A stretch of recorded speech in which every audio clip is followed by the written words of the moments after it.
একটা কথা বলি, একদম মনের কান দিয়ে শুনবেন। জান্নাতে যাওয়া সবার স্বপ্ন। আছি আমরা সবাই দুনিয়ায়। ঠান্ডা মাথায় ভেবে দেখলে দেখবেন এই দুনিয়া এবং জান্নাতের মাঝখানে কিন্তু দুইটা স্টেশন আছে, একটার নাম কবর, একটার নাম হাসর। কবরটা কিরকম? আমাদের দুশমনরা না, আপন জনেরাই কিন্তু খনন করবে, আপন জনেরাই কিন্তু লাশটা রাখবে, আবার আপন জনেরাই কিন্তু ওই দেহটার উপরে বাঁশ বিছিয়ে মাটি চাপা দিবে, চতুর্দিক থেকে অন্ধকার করে ফেলবে। মনে রাখবেন, কবর আলোকিত হয় ঈমানের আলোয়, সুবহানাল্লাহ। আর হাসর আলোকিত হবে আল্লাহর রহমতের সাথে আপনার আমলের আলোয়, সুবহানাল্লাহ। হাসর আলোকিত হবে আমলের গুণে, কবর আলোকিত হবে ঈমানের গুণে। আর ঈমানটা কানে থাকে না, মনে থাকে। তাহলে সেই মনটাকে যদি আপনি পরিষ্কার করে ফেলতে পারেন, হ্যাঁ সত্য, এটা একদিনে হয় না, এটা এক সপ্তাহে হয় না, এটা এক মাসে হয় না, এটা এক বছরে হয় না, এটা হচ্ছে বান্দা চেষ্টা করতেই থাকবে। হিংসা থেকে যেন সে নিজেকে বাঁচাই রাখতে পারে। মন চাচ্ছে অন্যের বদনাম করতে, সে জিহ্বাকে কামড় দিয়ে রাখবে। দুনিয়া উল্টায় যাক, আমি বদনাম করব না, আমি বদনাম করব না, আমি বদনাম করব না। মন বলছে তাকে মেরে ফাটাই ফেল রাগের কারণে। আপনি বলবেন দুনিয়া উল্টায় যাক, আমি তার গায়ে হাত তুলব না, আমি মাফ করে দিলাম, আমি মাফ করে দিলাম। কেউ একজন এসে বলল অমুক তোর নামে বদনাম করছে, যা যা বিশ্রী কথা বলছে, আপনি মুস্কি হেসে কথাটাকে রিসিভ করে বলবেন আলহামদুলিল্লাহ, আমি তাকে মাফ করে দিয়েছি। এভাবে যখন বান্দা চেষ্টা করতেই আছে, শয়তান আপনাকে হয়তো অন্তর ঘরে, না হয় বন্ধু বান্ধব দিয়ে কিছু কথা আপনাকে কানের মধ্যে পিন দিবে। যেমন কিছু কেউ আপনাকে এসে বলবে যে তুই কি ঠান্ডা হয়ে গেলি, তুই কি হার মেনে গেলি, তুই কি পরাজিত হয়ে গেলি, তুই মারতে পারিস মারস না কেন, তুই বলতে পারিস বলস না কেন, তুই বাধা দিতে পারিস দেশ না কেন। আপনি বলবেন দুনিয়াকে খুশি করার আমার দরকার নাই, আমার রবকে খুশি করার দরকার। সুবহানাল্লাহ। মনে রাখবেন ভাইয়ের একটা কথা, সব কিছুর মূলে রব।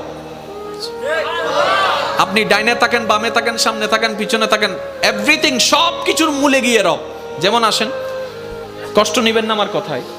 কোন একটা কথা, কোন একটা মানুষ যদি প্রথমে ওই অ্যাক্সিডেন্ট হয়, প্রথমে হলো যে হন মেডিকেল ফুটিয়ে হন্ডা ডাক্তারে সাইয়েরা হবো দা চিরাং মেডিকেল লই যাব হন্ডা মাতন না হন্ডা চিরাং মেডিকেল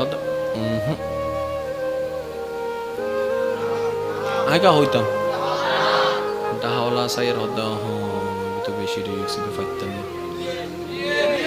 জোর হ না, ইয়া বারেন না জায়গা সব জান না, বারেন না ইন্ডিয়া হদ্দা ফাইতাম না।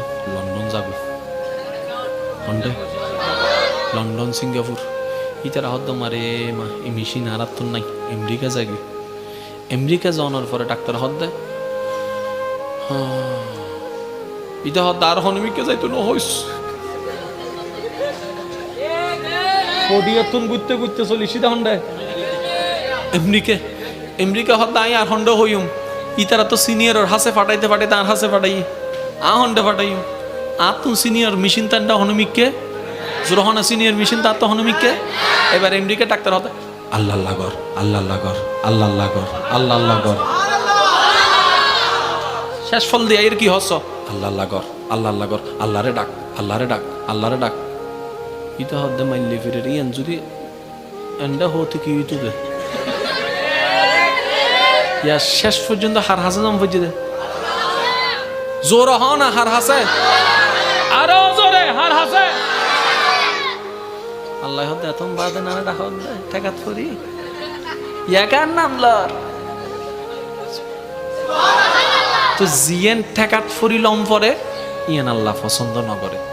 আল্লাহ হদ্দে আল্লাহ পাক বলছেন বান্দা ঠেকাই পড়ে আসলে আমি রহমত করি, কিন্তু আমি বেশি খুশি হই যখন আমার বান্দার কোনো ঠেকা থাকে না, সে নিজে থেকেই আমাকে স্মরণ করে, নিজে থেকেই আমাকে ডাকতে থাকে। নিজে থেকেই আমাকে ভালোবাসতে থাকে, নিজে থেকেই আমার কাছে চাইতে থাকে, নিজে থেকেই আমার কাছে যখন সিলিন্ডার করতে থাকে, আমি রব ওই বান্দার উপর বেশি খুশি হয়ে যাই। তাই তো 5 ওয়াক্ত ফরজ নামাজ আমার আদেশের কারণে আমার বান্দা দাঁড়িয়ে যায়। ব্যবসাকে পিছনে রেখে, চাকরিকে পিছনে রেখে, রান্নাঘরকে পিছনে রেখে, শত ব্যস্ততার মধ্যে আমার বান্দা 5 ওয়াক্তে 5 বার ওয়াক্তে ওয়াক্তে আমার ডাকে সাড়া দিয়ে নামাজে দাঁড়িয়ে যাচ্ছে। কেউ মসজিদে, কেউ যায় নামাজে, কেউ ঘরের মধ্যে, কেউ ব্যবসার মধ্যে, কেউ অফিসের মধ্যে, কেউ ফ্লাইটের মধ্যে, কেউ জাহাজের মধ্যে, কেউ নৌকার মধ্যে, কেউ গাড়ির মধ্যে। আমার বান্দা শত ব্যস্ততার মধ্যে শুধু আমার আদেশটা পালন করার জন্য 5 ওয়াক্তে 5 বার শত ব্যস্ততার মধ্যে আমাকে ভালোবেসে, আমাকে হাজিরা দেওয়ার জন্য, আমার দরবারে হাজিরা দেওয়ার জন্য, আমাকে খুশি করার জন্য আমার বান্দা নামাজ পড়তে থাকে। কিন্তু এর ভিতরেও যদি কোনো বান্দা রাতের ঘুমটা হারাম করে, যাই নামাজটা বিছিয়ে চুপি চুপি সবাই ঘুম তাহাজ্জুদের জন্য দাঁড়িয়ে যায়, আমি রব তখন আরো বেশি খুশি হয়ে যাই। কেন? আমি আমার বান্দাকে বলিনি, সে নিজে থেকে এসেছে। আরেকটু জোরে বলেন। আমি আমার বান্দাকে বলেছি, বান্দা ঘুমাও। বান্দা দাঁড়াই গেল জামাতে নামাজে, বান্দা দাঁড়াই গেল যাই নামাজে। এবার ফেরেশতা জিজ্ঞেস করে, মাওলা সে তো ঘুমাই না, দাঁড়িয়ে আছে। বান্দা বলে যে আল্লাহ তোমারে চাই, তোমার রহমত চাই।